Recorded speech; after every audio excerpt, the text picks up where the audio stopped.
Paz do Senhor Jesus, adolescentes, tudo bem? Vamos para a nossa última aula da Escola Dominical desse trimestre. Adorando a Deus em família. E o que é família? Família é um conjunto de pessoas, em geral ligadas por laços de parentesco, que vivem sob o mesmo teto, particularmente o pai, a mãe e os filhos. Esse é o núcleo familiar, mas nós sabemos que tem a vovó, tem o vovô, tem o tio, tem o primo, então às vezes debaixo do mesmo teto tem essas outras pessoas. E mesmo que não esteja, eles também fazem parte da nossa família, mas o núcleo familiar é quem? Pai, mãe e os filhos. A família é considerada uma instituição responsável por promover a educação e o cuidado dos filhos e de seus membros, bem como a responsável por influenciar o comportamento dos mesmos no meio social. O papel da família é transmitir os valores morais, sociais, bem como as tradições, os costumes e o conhecimento perpetuado através de geração em geração. Pela lei, espera-se que o ambiente familiar seja um lugar de afeto, de cuidado, segurança, conforto e bem-estar, proporcionando o respeito à dignidade de cada um de seus membros. Então, a família ela é responsável por passar os costumes, os valores, as tradições de geração para geração. E o que eu acho bem interessante é que a lei também fala que o ambiente familiar ele tem que ser de afeto, de cuidado, de segurança, de conforto e de bem-estar para todos os membros da família, desde a criança ao mais idoso. Então, família é a nossa base, é o nosso primeiro convívio, a gente precisa da família bem estruturada. Então, é algo que veio assim do coração de Deus para isso. E como surgiu a família? Surgiu com Deus, Deus é que instituiu a família. Quando ele criou a terra, criou todas as coisas, aí por último ele criou quem? Adão e Eva. Ele fez Adão e falou, não é bom que o homem viva só. E criou o quê? Uma adjuntora, uma companheira. E ali formou a primeira família. E o Senhor falou, crescei e multiplicai. E aí vieram quem? Os filhos. Deus ama ver a família unida em amor. Mas o inimigo de nossas almas, ele detesta isso. Ele faz de tudo para acabar com a família. E nós vivemos hoje numa sociedade tão corrompida, em que as novelas, os filmes, seriados, tudo que a gente vê por aí, eles fazem de tudo para mostrar que a família está se acabando, desvalorizando a família. A gente vê na maioria das novelas, dos filmes, divórcio, traição, filhos querendo fugir de casa, pessoas revoltadas, que não há compreensão entre a família. E não é isso que Deus quer. Deus quer o quê? Amor, união na família. É a base familiar. É isso que vai te sustentar. Você tem que ter na tua casa, no meio dos teus familiares, um ambiente seguro, em que você possa ter quando você tiver algum problema, que você possa ir até eles. E quando você tiver uma bênção, que você também pode contar com eles. Isso é muito importante, a família. Eu sei que hoje é um pouco mais difícil. A gente sabe que tem alguns pais que se separaram, alguns, antes de conhecer o Evangelho, não sabiam e acabaram se separando. Então, você tem, às vezes, irmão com pai e mães diferentes, tudo mais. Mas, mesmo assim, a gente tem que buscar, a gente tem que orar para que haja uma união familiar. Vamos prosseguir? A importância da família. A nossa prioridade e primeiro compromisso deve ser com Deus. Lá em Mateus 22, do 36 ao 39, diz assim, Mestre, qual é o mandamento mais importante da lei de Moisés?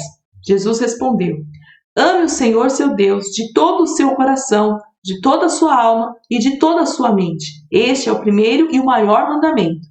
E o segundo é igualmente importante, ame o seu próximo como a si mesmo.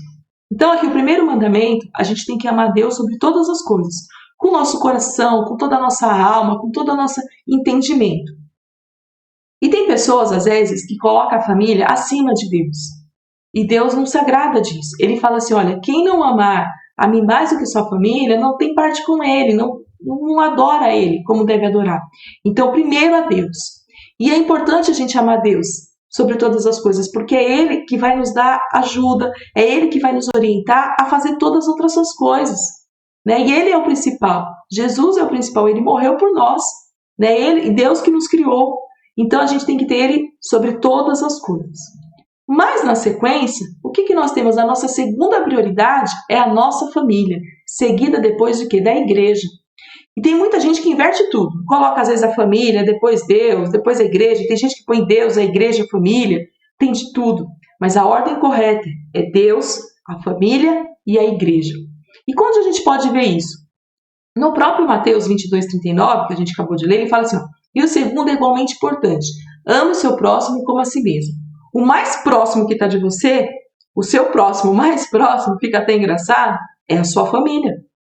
Então você já tem que amar a sua família. E também as outras pessoas, da igreja, do serviço, da rua, quem você encontrar que é seu próximo.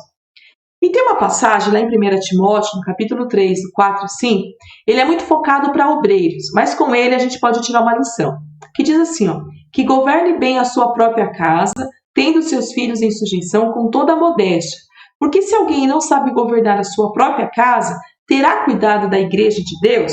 Aqui está falando para o obreiro. Falou assim, olha, como que o obreiro, o pastor, o presbítero, ele vai querer comandar a igreja, ele vai querer orientar a igreja se ele não governa a própria casa dele? Se os filhos dele não estão sujeito a ele, no sentido que não é aquela submissão dura do pai que vai bater, que vai... Não, é de amor, de correção sim, mas com carinho, com amor e conduzindo a família aos pés de Cristo, ao caminho de Deus. Então, quer dizer, primeiro é a família, primeiro você tem que cuidar da família, e a gente é a mesma coisa. A gente primeiro precisa amar a Deus, em segundo lugar, a nossa família, e depois a igreja. Aí você vai falar assim, irmã Renata, então é por isso que eu nem vou nos ensaios, não vou no culto, porque primeiro é minha família, eu vou ajudar primeiro lá em casa. Não, você tem que também organizar o seu tempo. Nós tivemos uma lição passada, algumas lições atrás, que a gente falou sobre organização do seu tempo. Então você tem que ter primeiro tempo para Deus, você tem que ter o tempo para sua família e tempo para a igreja. Não pode simplesmente pegar isso aqui que eu estou falando e falar assim, a irmã Renata diz que é Deus, a família e a igreja. Então eu não vou para a igreja, não vou fazer nada, não dá para mim para a escola dominical, eu não tenho como assistir o culto. Não, não é isso que eu estou dizendo. Você tem que se organizar. E também não adianta você adorar Deus, você vai para a igreja, faz tudo na igreja, fica o tempo todo na igreja, e quando chega em casa você não ajuda seus pais, você é desobediente. Olha, não adianta fazer nada na igreja, então. Tem tudo uma ordem. Nosso Deus, ele tem ordem. Amém? Vamos lá. Alguns exemplos de famílias tementes a Deus na palavra dele, que a gente encontra na Bíblia. A gente encontra Noé. Noé, ele conseguiu colocar a família dele todinha na arca. Né? Deus falou com Noé para construir a arca, que ele iria destruir a terra. E ele conseguiu trazer a família. Então, com certeza, Noé dava um bom testemunho. E os filhos eram obedientes, a esposa, as noras dele. Então, foi um grande exemplo. A gente vê Abraão. Abraão também, ele teve lá o Isaac, o Ismael, os seus filhos. Você vê, né, que tinha uma base ali. E eu acho até interessante, eu estava lendo para dar essa aula uma passagem. E aí, quando Abraão vai sacrificar Isaac a pedido de Deus, é interessante que Isaac ele observa e fala assim, mas está faltando um cordeiro, eu estou vendo a lenha, estou vendo isso, estou vendo aquilo.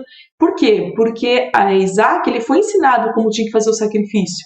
Então você pode ver que havia uma importância nisso. Abraão ensinava Isaac como deveria ser, né? Mas Deus não permitiu, Deus só queria testar o que é a fé de Abraão.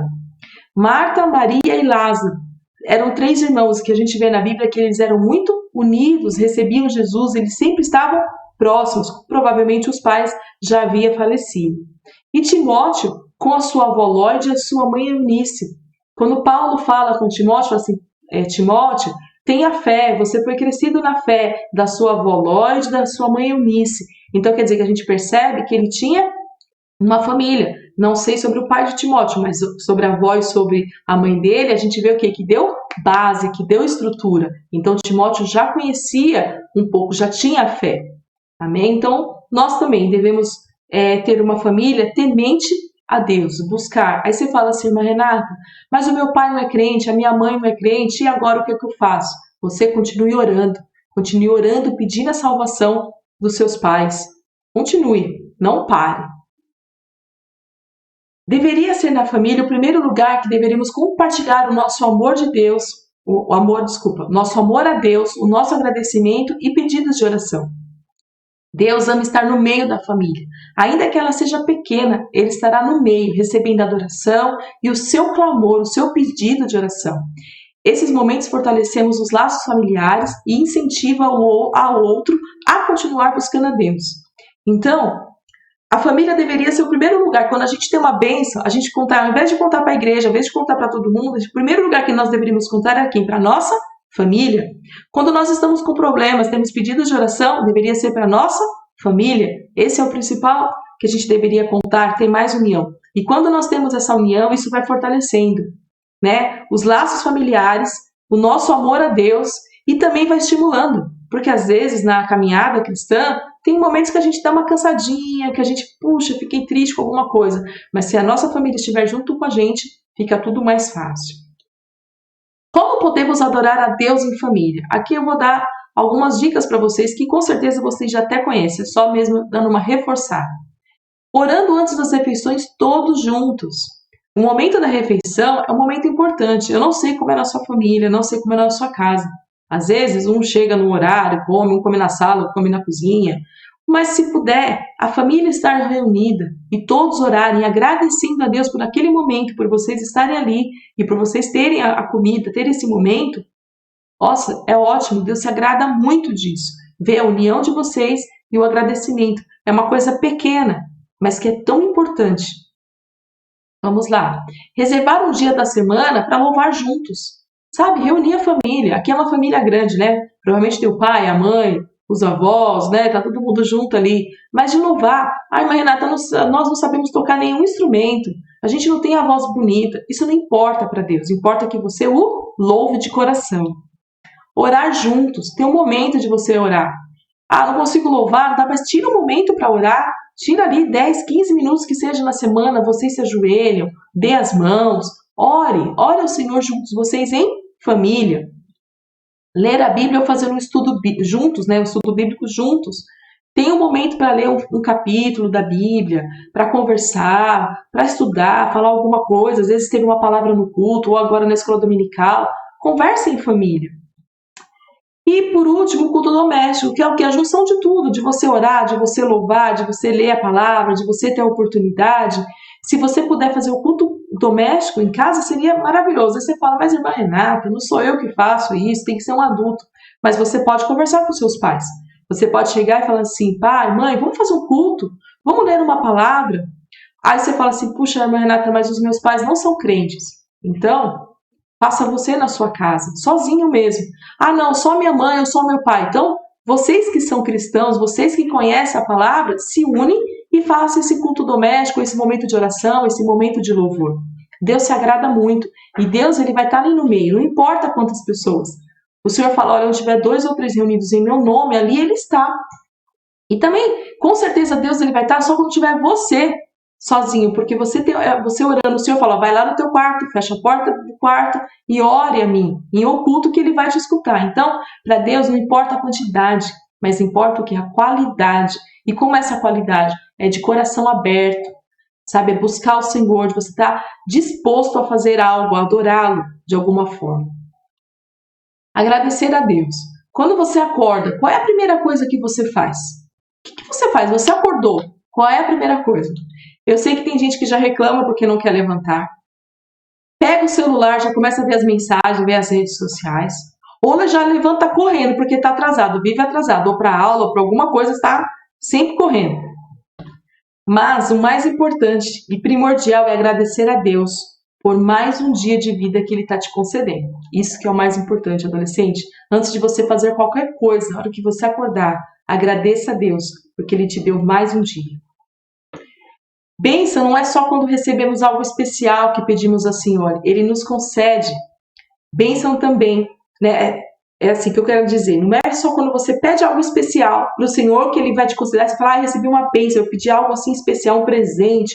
Não é isso. Só isso que Ele nos concede. Bênção também é você ter saúde, você ter a família, você ter o que vestir, você ter uma casa, você ter o que comer, o que beber. Isso também é uma bênção. Bênção é você estar vivo. Tem gente que fala assim, eu não tenho nada para agradecer, Deus não ouviu minha oração, eu não recebi nenhuma bênção especial, eu estou pedindo algo para o Senhor há tempos, Ele nunca me dá, eu não tenho o que contar. Tem sim, tem muito para contar, porque graças a Deus eu tenho certeza que esse público que eu estou falando aqui, tem sim, tem saúde. Ah, irmã Renata, mas eu estou doente, tem câncer, mas você está vivo. Ah, mas eu queria comer coisas diferentes, queria comer todo dia pizza, sorvete, não sei o que, mas nem sempre tem, às vezes é só arroz, feijão e ovo. Você ainda tem o arroz e feijão e ovo limpinho, bonitinho que sua mãe faz. Então louve a Deus, agradeça a Deus por isso. Você tem uma casa para morar, você não mora na rua, você tem uma família, você tem alguém que te ama. Então, adolescente, agradeça a Deus, acorde agradecendo ao Senhor Jesus por mais esse dia que Ele te concedeu, que você está vivo. E se você está vivo, já é uma bênção e você pode receber outras bênçãos por isso. Amém? Nós terminamos a nossa aula por aqui e vamos para as nossas perguntas. O que é família? Qual a nossa primeira, segunda e terceira prioridade, segunda lição? Cite 3 formas de adorarmos a Deus em família. Amém? Terminamos por aqui. Que Deus nos abençoe e uma boa semana. E a semana que vem eu falo para vocês quem foram os vencedores do desafio das perguntas. E também depois a gente conversa um pouquinho sobre como eu vou estar entregando os brindes para vocês, tá bom? Mas responde essas questões e a semana que vem eu falo, tá bom? Deus os abençoe.